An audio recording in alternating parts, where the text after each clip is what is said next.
Em 2010, a Philips chocou o mundo dos negócios ao anunciar que não fazia mais parte do setor de alta tecnologia.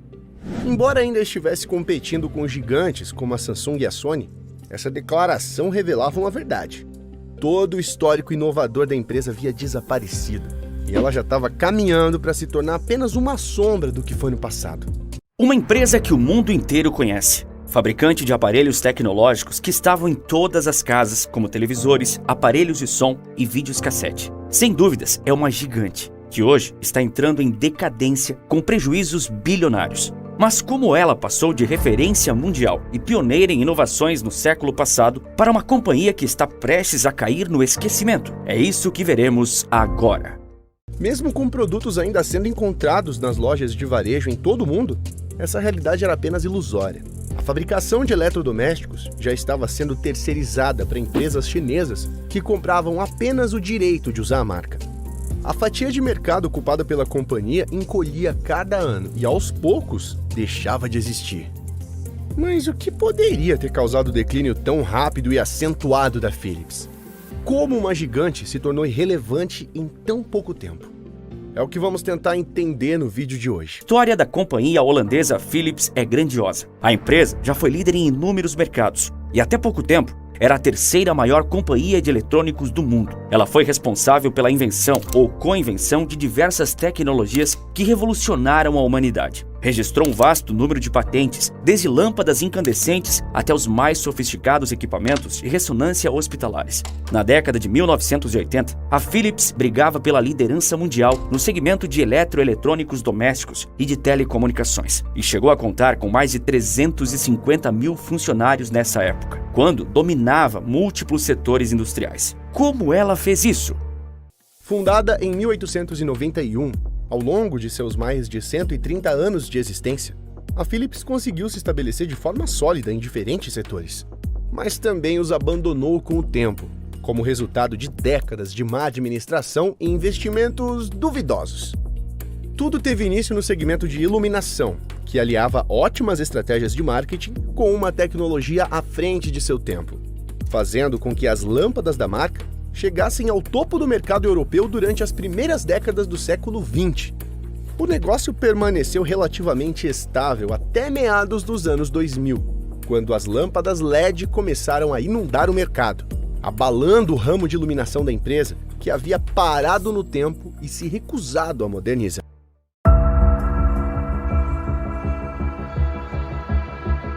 Gerard Philips, junto com seu pai Frederick, fundaram uma pequena fábrica de lâmpadas incandescentes na Holanda em 1891. A empresa começou a crescer graças à qualidade de seus produtos e à popularização da energia elétrica no final do século XIX. Com um pensamento visionário, pai e filho fundaram em 1914 o Laboratório de Física da Philips. A instituição contava com grandes cientistas da época e, na década de 1920, chegou a receber visitas de ilustres figuras como Albert Einstein e Niels Bohr.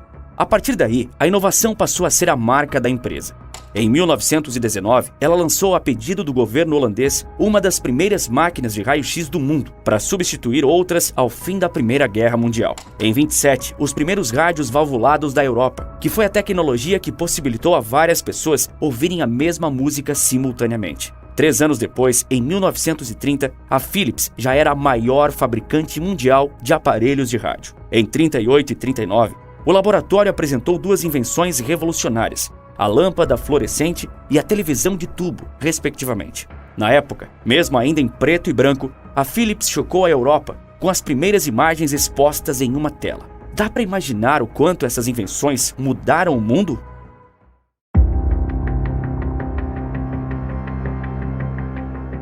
Durante a Segunda Guerra Mundial, os nazistas tomaram a Holanda e a empresa foi forçada a produzir equipamentos de rádio e comunicação para as forças do eixo, enquanto tiveram suas instalações destruídas. Ao fim da ocupação, a Philips enfrentou um grande desafio: reconstruir sua infraestrutura bombardeada. A conjuntura era catastrófica.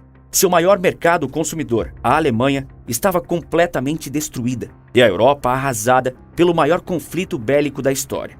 Mas, apesar disso tudo, a corporação superou as adversidades da forma como sempre fez, com pesquisa e inovação, apostando no universo audiovisual.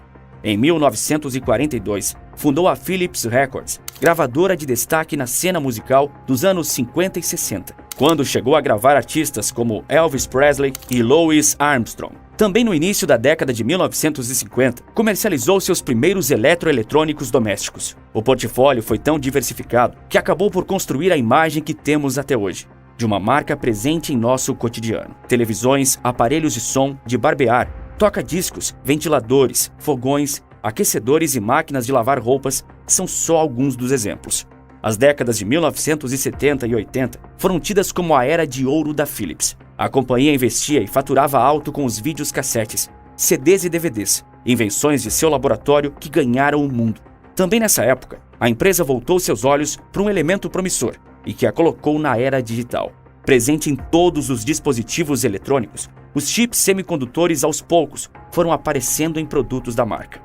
Com a ramificação da atuação da empresa em vários nichos, a marca adotou a estratégia de criação de divisões especializadas. Uma delas era a Philips Semiconductors. Fundada em 1953, a divisão passou a receber investimentos acelerados a partir da década de 1970 e tornou-se uma das maiores responsáveis por fomentar o avanço da tecnologia digital. Um exemplo notável foi a participação crucial da empresa no aprimoramento do processo de litografia em semicondutores. Esse processo consiste em inserir um padrão de informações específicas em um circuito integrado de um chip. E é aí que entra em cena a ASML, companhia fundada pela Philips Semiconductors em 1984. Tornou-se líder no fornecimento de maquinário especializado na produção de semicondutores, os mais modernos do mundo. Logo depois, em 1987, a ASML se tornou a principal fornecedora da TSMC, a fabricante de chips de Taiwan. Mas nem todos os frutos desse setor foram perdidos. Com o capital adquirido nas primeiras décadas de atuação, foi fundado o Laboratório de Física da Philips, que, seguindo o exemplo da Xerox PARC, era responsável por pesquisa e inovação dentro da empresa. Isso, somado aos altos orçamentos e aos melhores cientistas do mundo, incluindo Albert Einstein em certas passagens, acabou sendo responsável pelos pilares da tecnologia moderna de rádio. Os mais poderosos transmissores da época foram todos desenvolvidos pela companhia, o que tornou a Holanda pioneira nas transmissões globais e fez com que a Philips se tornasse a maior fornecedora dessa tecnologia em apenas 3 anos de mercado. Com isso, o sucesso da empresa apenas aumentou, e com a continuidade dessa política de investimentos, fitas cassetes, toca-fitas e até mesmo o CD foram todos idealizados pelos laboratórios da Philips, que lucrou bastante com esses produtos. Apesar de ter uma posição favorável no mercado, a Philips enfrentou muitas dificuldades para se manter relevante. Tomaram decisões equivocadas com o lançamento do Vídeo 2000 e do CDI, investimentos bilionários que não tiveram retorno algum. Mesmo quando a solução já estava nas mãos da empresa, houve hesitação no lançamento do CD, por exemplo, pois as fitas cassetes também pertenciam à Philips, minando o potencial de lucro. A falta de adaptação às tecnologias seguintes, como iPods, smartphones e streaming, também foram erros críticos. A Philips já lançou seus próprios modelos de computadores, smartphones e smart TVs nos anos 2000, mas nenhuma dessas ideias se popularizou. A estratégia de produzir muitos produtos sem se preocupar com a qualidade causou prejuízos ainda maiores para a marca. Em 2001, a empresa fechou os laboratórios Philips, e a partir de 2012 se desfez de todas as linhas de negócios do ramo de eletrônicos. Talvez o maior pecado da empresa tenha sido não focar em semicondutores quando teve oportunidade. No início dos anos 80, a Philips era a número 2 do mundo nesse mercado. No entanto, quando a aposta de $1 bilhão no formato de memória conhecido como SRAM deu errado, a marca teve que vender a subsidiária para NXP, empresa que vale atualmente 4 vezes mais do que a própria Philips. O mais impressionante e trágico nessa história é que a Philips também teve um papel crucial na fundação das 2 empresas mais importantes do setor de semicondutores atualmente, que juntas valem mais de $300 bilhões. A Philips, no outro lado, tem uma participação de mercado estimada em apenas 46 bilhões. Em 1984, a companhia fundou a ASM, especializada em litografia, que utiliza luz para transferir designs de chips para wafers de silício. Embora a atuação no setor de iluminação inspirasse otimismo, O desenvolvimento demorou e o mercado esfriou, o que levou a Philips a desistir da ideia e vender a sua participação muito antes do negócio alcançar o seu verdadeiro potencial. Já a TMSC, outra grande líder do setor de semicondutores, recebeu um aporte arriscado da Philips em 1986, que deu à empresa uma participação de 27,5% do negócio. No entanto, assim como no caso da ASM, a Philips saiu cedo demais do investimento, perdendo o boom dos semicondutores na virada do século. Embora a Philips tenha incubado as 3 maiores empresas do mercado, atualmente ganhou muito pouco com isso. A única exceção parece ser o setor de saúde, que começou a receber atenção durante os anos 2000, quando a Philips passou a fabricar máquinas de ressonância magnética e tomografia computadorizada. Com o envelhecimento da população, essa indústria promete se expandir ininterruptamente nos próximos anos, o que atraiu o investimento da Philips. A empresa converteu totalmente seus esforços para a tecnologia de telesaúde, o que explica a fala dos seus executivos em 2010, que já estavam com o plano traçado e pronto para ser colocado em prática. Assim como no passado, a Philips está em uma posição privilegiada, antenada às últimas tendências da telemedicina. Resta saber se a empresa irá cometer os mesmos erros do passado. Embora a aposta seja alta, visto que 90% da receita está sendo investida em pesquisas no setor, os ganhos também podem ser altos, pois caso ocorra uma revolução no segmento, a Philips estará novamente à frente de suas concorrentes, podendo dominar um dos mercados mais importantes deste século e ditar como o mundo entenderá a medicina nas próximas décadas. Embora a divisão da holandesa não estivesse no comando da TSMC, ela foi diretamente responsável pelo progresso da companhia asiática. Foram 50 milhões de dólares investidos em ações da corporação no primeiro ano, além de um acordo de joint venture. Por esse acordo, a Philips forneceu equipamentos avançados à taiwanesa, em troca de uma parte da sua produção. E sob essa perspectiva, tudo indicava que seria uma questão de tempo até a holandesa dominar o setor. Mas foi nesse ponto que decisões corporativas erradas começaram a auto-sabotar a gigante.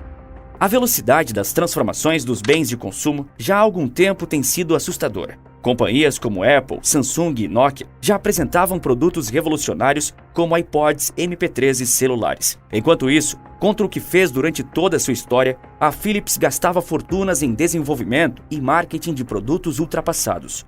Na década de 90, a holandesa lançou sua linha de telefones móveis para competir com Nokia, Samsung e Motorola. Seus aparelhos eram tecnologicamente inferiores aos da concorrência e custavam mais caro, por isso não tiveram boas vendas. Em 92, apresentou a fita cassete digital compacta, a um mercado que já tinha mergulhado de cabeça nos CDs e no MP3. A consequência não poderia ter sido outra, a ideia afundou. E no final da década, num esforço para rivalizar com o iPod da Apple, a Philips lançou o Go Gear, um aparelho de MP3 similar ao da americana, mais uma vez tecnologicamente inferior e com uma interface menos atrativa. Após os sucessivos fracassos de seus eletrônicos, a holandesa passou a adotar um novo caminho, depois da virada do milênio.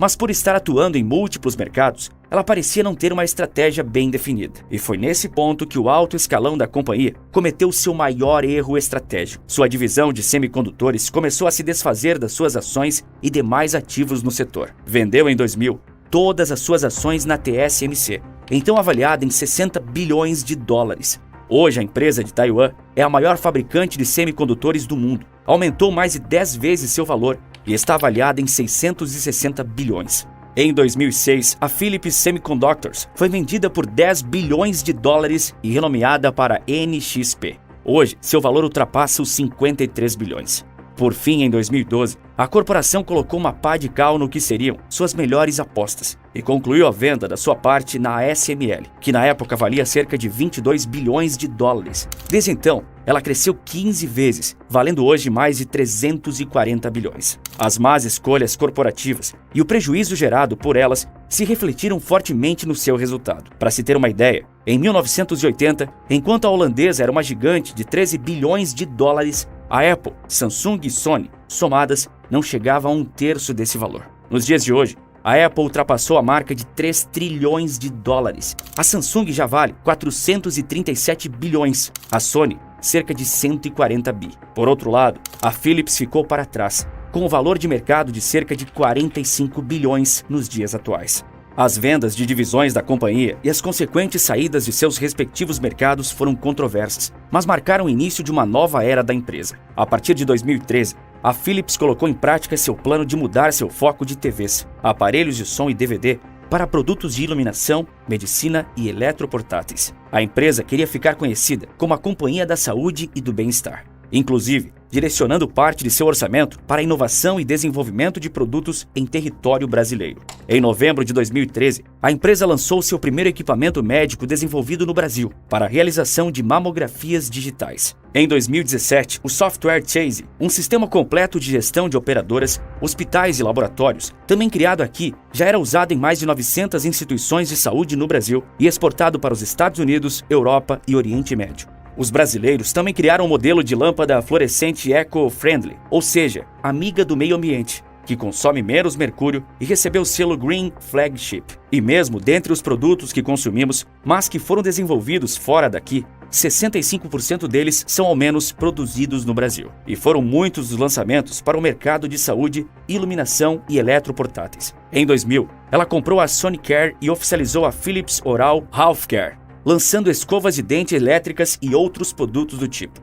No ano de 2007, surgiu a primeira cafeteira Senseo, em parceria com a marca Sara Lee. Ela virou moda entre fãs de café e é lançada até hoje. Em 2009, ela começou a investir em lâmpadas com tecnologia LED para reduzir o consumo de energia. Esse virou um dos grandes mercados da empresa, inclusive com a linha Rio de lâmpadas inteligentes e controladas via Wi-Fi, que existe desde 2012. A estratégia de manter o foco na área médica parecia ter dado muito certo, tanto que em Linhares, no Espírito Santo, há um hospital de alta complexidade equipado apenas com equipamentos da marca. Em 2020, a venda de equipamentos médicos representou 42% da receita da Philips. Com as regiões mais ricas do mundo, como a Europa, Estados Unidos e China envelhecendo, trabalhar com a solução de problemas de saúde não teria como dar errado. Pelo contrário, só daria mais certo a cada ano, concorda? Só o segmento de bem-estar movimenta 1,5 trilhão todos os anos. Mesmo sabendo que não se renova equipamentos tão caros na velocidade em que se renova TVs e aparelhos de som, a empresa de produtos médicos ganharia na margem. Mas quando percebeu os mercados estavam se reduzindo, ou seja, que já havia vendido para todos os hospitais de uma região e não poderia vender para os mesmos novamente, a Philips resolveu ir ao mercado fazer vendas para melhorar as economias. Em 2013, se desfez da operação de áudio e vídeo para a japonesa Funai Electric, incluindo DVDs e aparelhos de som, em uma venda que só foi finalizada em 2017. A nova dona ainda pode usar a marca Philips sob o pagamento de uma taxa. A Gibson, aquela das guitarras, comprou uma outra divisão de aparelhos dela, chamada UX. A marca até tirou Electronics do nome e se tornou Royal Philips, passando a terceirizar a fabricação de vários dos produtos. No final de 2019, a Philips vendeu sua divisão de eletrodomésticos, que sempre foram sinônimo de qualidade. Air fryer, aspirador de pó e cafeteira não eram mais fabricados pela gigante centenária. A venda da divisão de semicondutores foi outro exemplo dessa reorganização.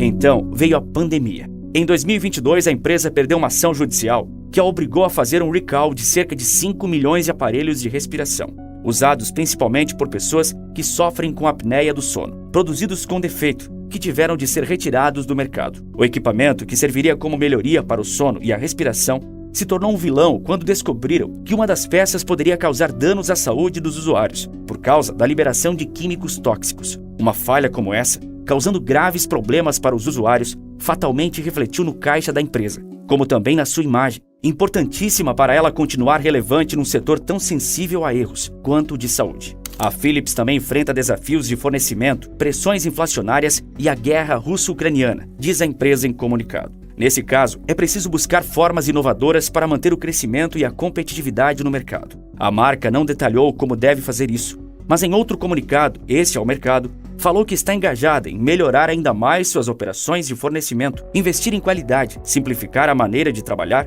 e remover a complexidade organizacional, o que deverá resultar em reestruturação adicional e custos associados em 2023. O futuro da empresa é incerto e o ramo é extremamente competitivo. Agora é esperar para ver.